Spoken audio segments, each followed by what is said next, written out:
સાવજનું ઠેકાણું કયું તો કે સાસણગીર. જોકે હવે એવું નથી કે એકલા ગીરમાં જ સાવજ જોવા મળે, સાવજ જંગલની બહાર પણ વધુ જોવા મળે છે. અનેક ઠેકાણે સાવજ પહોંચી ચૂક્યા છે. કારણ શું તો આપણે જંગલના જંગલ રહેવા જ નથી દીધું. અને આ જ વિસ્તારમાં વન વિભાગે તપાસ શરૂ કરી છે. જંગલ જે ખરું ને ત્યાં આગળ વન વિભાગે તપાસ કરીને દ્રશ્યો જોજો. વન વિભાગના કર્મચારીઓ આ વિસ્તારમાં આવેલા resort, hotel, farm house, guest house, homestay આ તમામની તપાસ કરી રહ્યા છે. કારણ કે ગીરના જંગલોમાં આડેધડ 300 જેટલા રિસોર્ટો ખડકાયા છે. એના કારણે સિંહો સ્થળાંતર કરવા મજબૂર થયા છે એવું પણ એક તારણ છે. અને જેને લઈને આખરે હાઈકોર્ટમાં થયેલી અરજીના પગલે હાઈકોર્ટે ગીર અભયારણ્યની ફરતે આવેલા હોટલ, રિસોર્ટની ચકાસણીના આદેશ કર્યા છે. ગીર અભયારણ્ય, ગીર રાષ્ટ્રીય ઉદ્યાન, પાણીચા અભયારણ્ય, મિતિયાણા અભયારણ્યને ફરતે 10 કિલોમીટરના અંતર સુધીમાં આવેલા વિસ્તારો કે જ્યાં રાજ્યના વન વિભાગે 1 જુલાઈ 2025નો પરિપત્ર મૂકી નિયંત્રણો લાગુ પડે છે, ત્યાં વન અને મહેસૂલ વિભાગની સંયુક્ત ટીમો મારફતે સર્વે કરાય છે. તાલુકા વાઇઝ ગામોની સૂચિ પણ જાહેર કરવામાં આવી છે અને ચકાસણી શરૂ પણ થઈ છે. દરેક ગામમાં આવા મંજૂરી વગરના તેમજ મંજૂરીવાળા સહિતના જેટલા પણ બાંધકામો છે વન વિભાગની જોગવાઈઓ પ્રમાણે અથવા બિનખેતીના હુકમોની જોગવાઈનો કેટલો ભંગ થયો છે, કયા પગલાં લેવામાં આવશે તેનો લેખિત રિપોર્ટ તેમજ કરેલી કાર્યવાહીનો રિપોર્ટ 10 ડિસેમ્બર પહેલાં વિભાગે જમા કરવાનો રહેશે, અધિકારીઓએ આપવાનો રહેશે. જેને લઈ રેવન્યુ વિભાગ અને વન વિભાગે સંયુક્ત રીતે 5 ટીમો બનાવી છે. જૂનાગઢ તાલુકામાં 6 ગામ, માળિયાહાટીના 31, મેંદરડાના 38, વિસાવદરના 51, કેશોદ તાલુકાના આજાબ ગામમાં તપાસ કરાઈ રહી છે. તો બીજી તરફ ગીર જંગલમાં રિસોર્ટ સહિતના બાંધકામો પર કડક નિયંત્રણો મૂકવા બદલે સરકાર વન અને પર્યાવરણ વિભાગ મારફતે 20 ફેબ્રુઆરીનો પરિપત્ર જાહેર કરી રેગ્યુલરાઇઝ કરવાની હિલચાલ કરી રહી છે. આપણા શહેરમાં પહેલાં ગેરકાયદેસર નિર્માણ થયા, ઇમ્પેક્ટ ફી ભરીને રેગ્યુલરાઇઝ કરી દો, ક્યાંક એવો તો ખેલ નથી ને? આ પણ સવાલ છે. અને એ પણ હકીકત છે કે જંગલની અંદર માણસે અતિક્રમણ કર્યું છે અને એટલે જ ન છૂટકે આપણો સાવજ જંગલની બહાર આવ્યો છે. અને ગ્રાફિક્સ પણ જોજો કેટલા પ્રદેશમાં કેટલા વિસ્તારમાં કેટલા સાવજ બહાર પહોંચી ચૂક્યા છે. અમરેલી જિલ્લામાં 339 સિંહ છે જે તારણ છે પ્રકારે. ગીર સોમનાથ 222 સાવજ. ત્રીજો જિલ્લો જોજો ગીર સોમનાથમાં 222, જુનાગઢ 191 સિંહ છે. અલગ અલગ જિલ્લાના ગ્રાફિક્સ પણ તમે જોતા રહેશો કે જે ભાવનગર જિલ્લો 116 સિંહ છે. ત્યાં આગળ અલગ અલગ જિલ્લાની અંદર સિંહ છે ને સિંહ તો હવે રાજકોટ સુધી પહોંચી ગયા છે. સવાલ એ છે કે આપણે કેમ જંગલનું નિકંદન કાઢી રહ્યા છીએ? જવાબદાર કોણ છે? કોણ અને કેમ? દુનિયાભરના ફાર્મ હાઉસો જંગલમાં બને છે. બનાવો ફાર્મ હાઉસ, બનાવો તો ખેતરમાં જઈને તમારા વિસ્તારની અંદર. ઉત્તર ગુજરાતથી લોકો જઈને ગીરની અંદર ફાર્મ હાઉસ બનાવે છે. બધા જાણે છે. અને આ વન વિભાગ પાસે ઝાઝી અપેક્ષા એટલે નથી. ડંકાની ચોટ ઉપર કહું છું, ત્યાં કેટલા રેકેટ થયા છે. વન વિભાગની ફરજી વેબસાઇટ બનાવી અને ફરજીવાળો થાય બુકિંગના નામે, કહેવા પૂરતી ફરિયાદ દાખલ થાય, આરોપી છૂટી જાય. ત્યારબાદ વન વિભાગનું પોતાનું જે ગેસ્ટ હાઉસ છે એના બુકિંગના નામે પણ ફરજીવાળો થાય. શું આ બધું અધિકારીઓ નથી જાણતા? અધિકારીઓ અરીસા સામે ઊભા રહીને વિચારી લે કે જાણતા હતા, એમના ધ્યાનમાં બધું થયું કે એમના ધ્યાન વગર? આ જે પણ જુનાગઢ અથવા ગીરના જિલ્લાની અંદર જે પણ આવતા અધિકારીઓ, મહેસૂલ રેવન્યુના જે પણ અને વન વિભાગના, શું એમના ધ્યાનમાં નથી કે ગેરકાયદેસર કેટલા રિસોર્ટ અને ફાર્મ હાઉસ બન્યા છે? બધાના ધ્યાનમાં છે. પણ નિકંદન વાળવાની સોપારી લીધી છે. જંગલો સત્યાનાશ વાળ્યો છે. આજ મુદ્દે ચર્ચા કરવા માટે ભૂષણભાઈ પંડ્યા પૂર્વ સભ્ય છે state board for wild life, Hirenbhai Kotak બીજેપીના નેતા છે, દિલીપભાઈ પાનસેરિયા ખેડૂત અગ્રણી છે અને રિસોર્ટ માલિક છે. દિલીપભાઈ, કેટલા રિસોર્ટ કાયદેસર, કેટલા ગેરકાયદેસર, કેટલા ફાર્મ હાઉસો બન્યા મને કહો. અને આ હોમસ્ટે વાળી વાર્તા સાચી? ખરેખર લોકો પોતાના ઘરમાં હોમસ્ટે કે હોમસ્ટેના નામે આખું રેકેટ ચાલે છે? ના સાહેબ, હોમસ્ટેની મંજૂરી કાયદેસર છે. અને બીજા નંબરની વાત એ છે કે જો મારી જાણ ખાતર 1961-62 આ હું તમને બતાવું છું ફોરેસ્ટ સેટલમેન્ટની પ્રસ્તાવના કે ગુજરાત સરકારે 1961-62 સાસણને અને ગીરના જંગલને ટુરિસ્ટો માટે પ્રોત્સાહન આપવા માટે અનામત જંગલ જાહેર કરેલું છે કે બહારના લોકો વિદેશના લોકો ગીરમાં સિંહો જોવા આવે એને માટે સરકારે ગેસ્ટ હાઉસ બનાવેલું છે અને નરેન્દ્રભાઈ મોદીની સરકારે જ્યારે હોમસ્ટેની મંજૂરી આપી તો પોતપોતાના ખેડૂત 2 વીઘા હોય 5 વીઘા હોય કે 7 વીઘા હોય તો હોમસ્ટેની મંજૂરી લઈ અને પોતાનો રોજીરોટી માટે આ ફાર્મ હાઉસ અને કરેલું છે આ બધું. દિલીપભાઈ આત્માના અવાજથી બોલજો. મારો ખરેખર જે જરૂરિયાતવાળો વ્યક્તિ છે એને એના ઘરની અંદર હોમસ્ટેની વ્યવસ્થા કરી છે કે મારા તમારા જેવા પૈસાવાળા લોકોએ એમની પાસેથી સાચી ખોટી રીતે જમીન લઈ અને ત્યાં હોમસ્ટે કર્યું છે?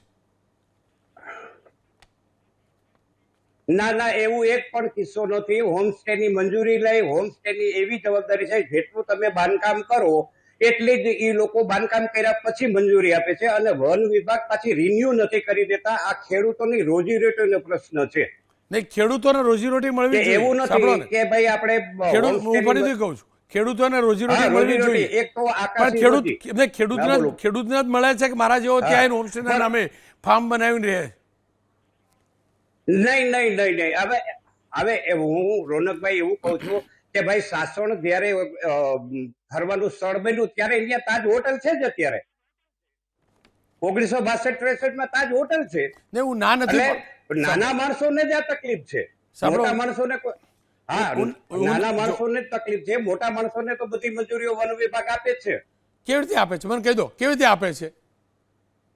જેન્યુઅલી આપે છે? ખેલ પડે?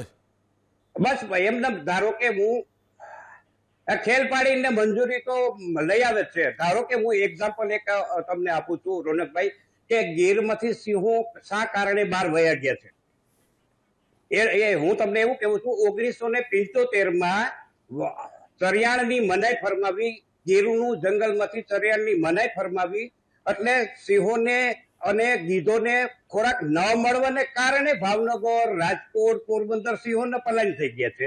નહીં કે ગીરનું જંગલ કોકરેટનું જંગલ થઈ ગયું છે કે બીજું કોઈ છે, એવું કઈ છે નહીં. પણ વાસ્તવિકતા એ છે કે 1975 વન વિભાગે ચરિયાણની મનાઈ ફરમાવી એટલે ગાય ભેંસો અને જે ચરિયાણની અબાધિત અધિકારો છે ગીરના અને એ મનાઈ ફરવાને કારણે સિંહો પલાયન થઈ ગયા. મારે તમારે બેલ મારો એટલે પાણી આવી જાય. મને એટલું અને આવો પ્રશ્ન એ છે કે ભાઈ હાઈકોર્ટમાં રીટ પિટિશન દાખલ કરી.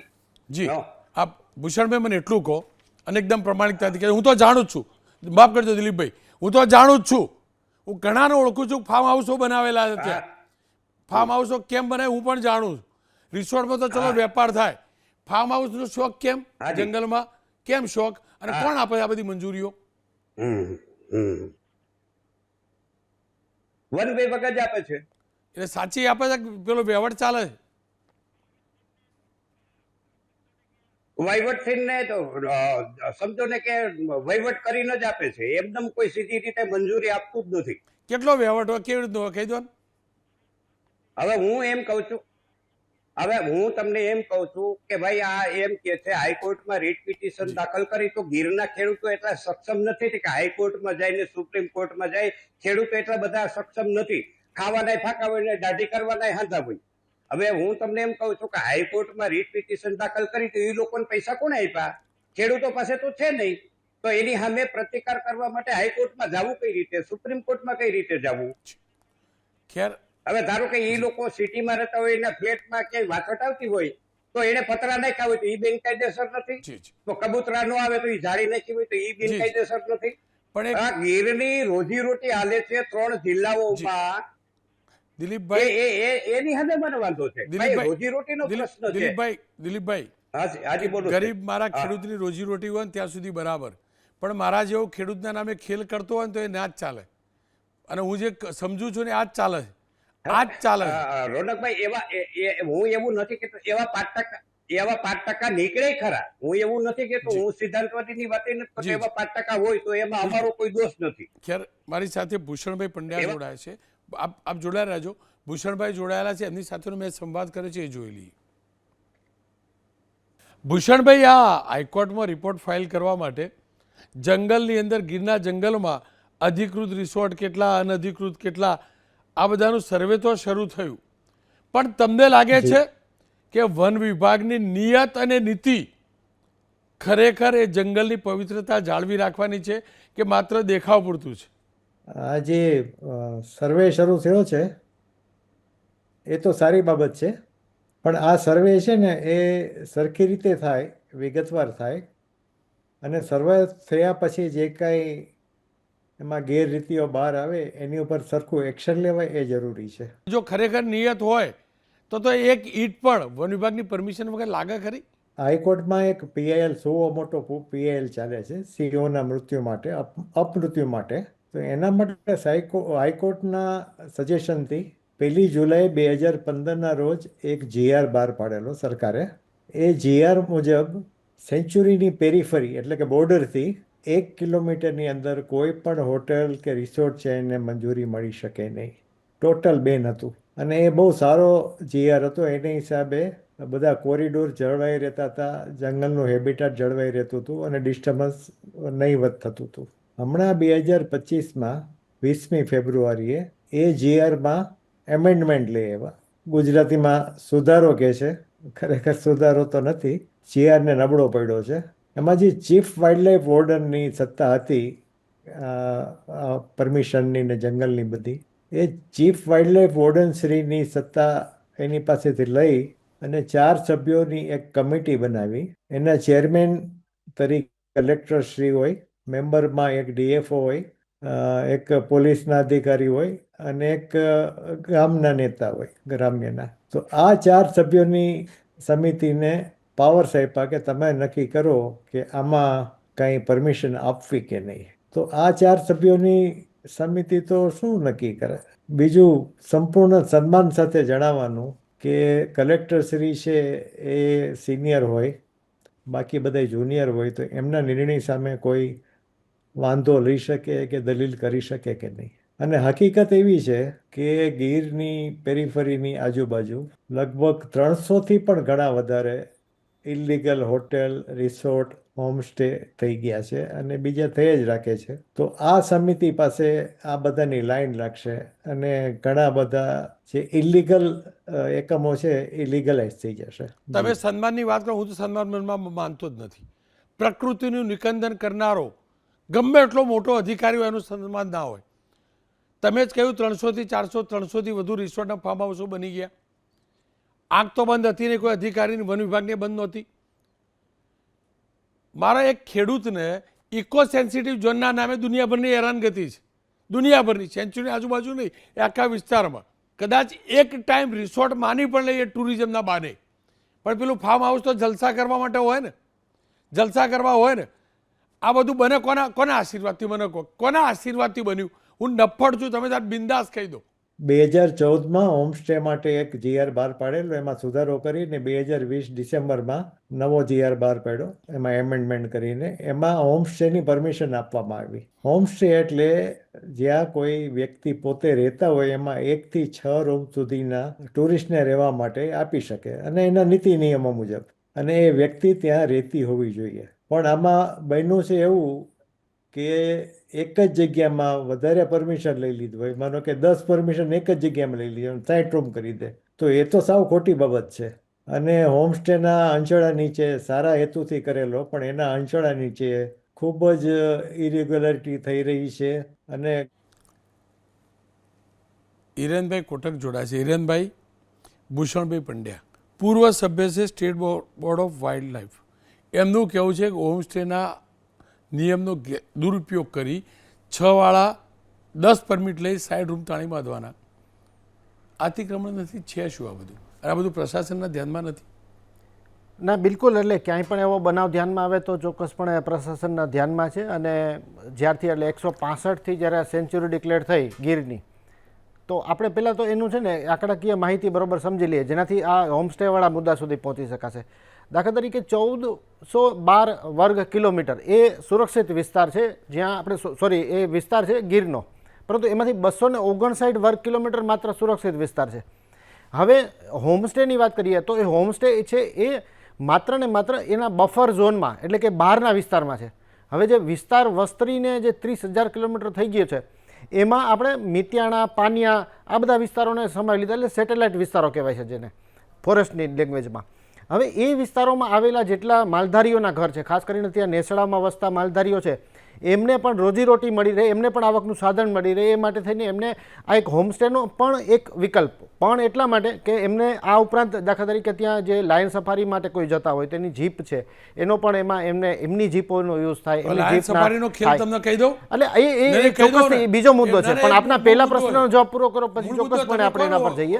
આ સફારી, એ સફારીના નામે કેવો ખેલ થયો અને પકડાયેલા આરોપી કેટલા કલાકમાં છૂટી ગયા ને એ તપાસ કરાવો છો તમારી સરકારને કઈ. આખો ખેલ છે ત્યાંની પોલીસ અને ફોરેસ્ટ મળી ખેલ ઉપર કેસ કરો તો વિભાગ કરી દે.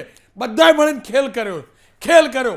8,000 બુકિંગ 25,000 રૂપિયામાં થાય, ફરજીવાળો કરીને થાય, એસોસિએશન ફરિયાદ કરે, હું ટેલિકાસ્ટ કરું, અરજી થાય, આરોપી પકડાય, મોટી પ્રેસ નોટ આવે કે 10,000 પરમિટ ડુપ્લિકેટ હતા, આ હતું તે હતું. 4-6 કલાકમાં જામીન મળી જાય. અદાલતનો ભાગ નથી જરાય નહીં, ગ્રાઉન્ડે જેવા મૂકવામાં આવે. આ ખેલ ચાલે છે ભાઈ, અને કેટલા ખેલ ચાલે છે ને બહુ જાજુ બોલવા જેવું નથી. જો હવે રોનકભાઈ આપણે મૂળ મુદ્દા પર ફરીથી કે માઇગ્રેશન ડિસ્પર્સલ એટલે કે આપણે જેને સ્થળાંતર કહીએ છીએ સિંહોનું, એ સ્થળાંતરના મુદ્દામાં આપણે જ્યાં જ્યાં આટખીલી રૂપ જેટલા વિષયો છે એને ચોક્કસપણે આવરી જ લેવા જોઈએ.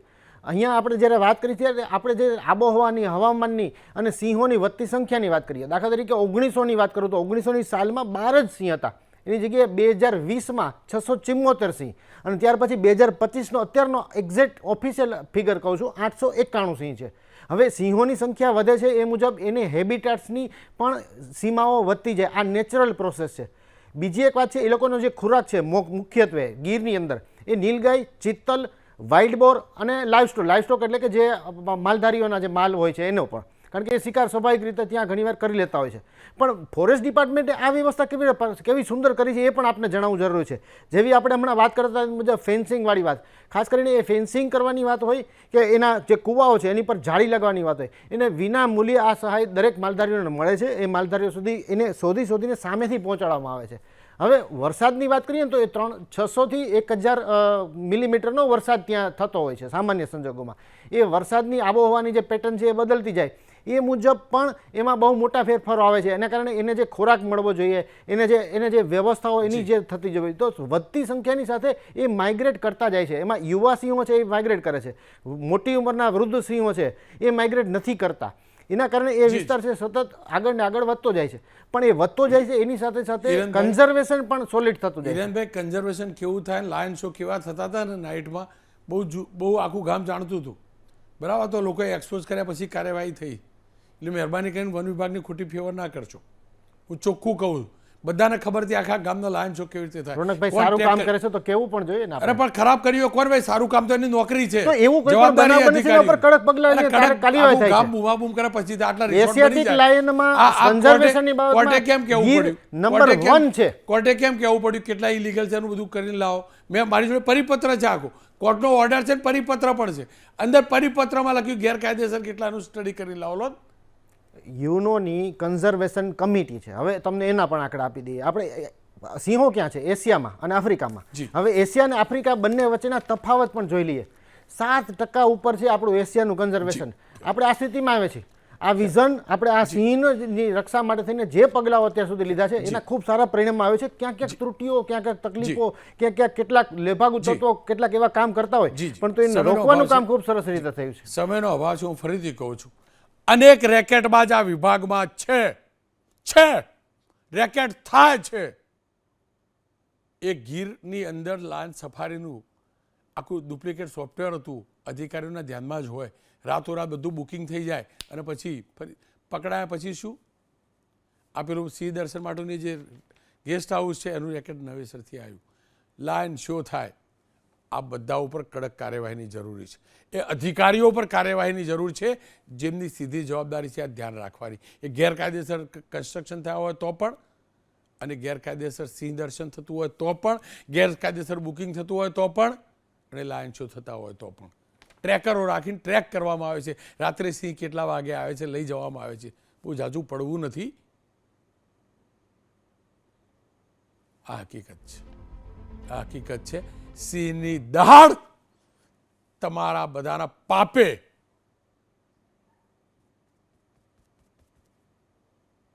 ધીમી પડી છે. જંગલની બહાર નીકળી છે. જંગલની બહાર નીકળી છે. હું તો બોલીશ મળીશ એક વિરામ, અને વિરામ બાદ વાત કરીશ પ્રી વેડિંગ ફોટોશૂટ શું એ સંસ્કૃતિનું પતન છે